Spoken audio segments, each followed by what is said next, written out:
Hi guys, কেমন আছেন? নিশ্চয়ই সবাই ভালো আছেন।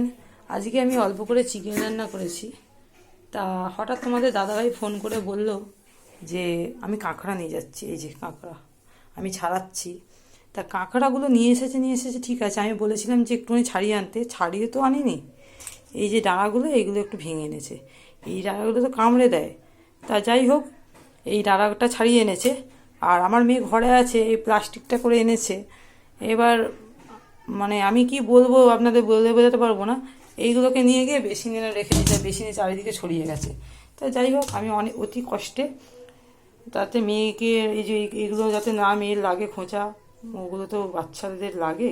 তাই জন্য আমি কি করলাম, এই বাচ্চি এখনও বাচ্চা হয়নি, এখানেও আছে।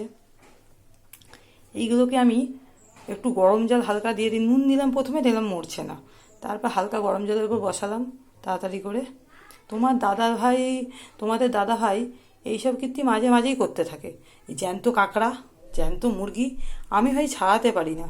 যাই হোক বন্ধুরা, এই রকম পাগলামি সহ্য করতে হয়, কিছু করার নেই। তা দেখা যাক কতদূর কী করতে পারি রান্না। তা এখানে এখনও ছাড়ানো হয়নি, আর এখানে ছাড়ানো হয়েছে। দেখি এরপর ছাড়িয়ে রান্না করতে হবে এখনও পর্যন্ত। তা বন্ধুরা, আজকের মতোই টাটা। আমি একে ছাড়াই, রান্না করতে ঢের দেরি আছে। তা কিছু বলার আর নেই, তোমার দাদাভাই এরকম করে বলে আমি একটু শেয়ার করলাম। জ্যান্ত জ্যান্ত জিনিস নিয়ে চলে আসে, আমার খুব প্রবলেম হয়। আমি ভাবতে পারি না তখন কী করব। একটা জিনিস করেছি, চিকেন রান্না করেছি, তারপর এইসব নিয়ে চলে আসে। তাও আবার যদি ছাড়িয়ে আনতো, এরকম করে ভেঙে আনতো, তাও আমি কিছুটা ছাড়িয়ে নিতাম। চলো টাটা।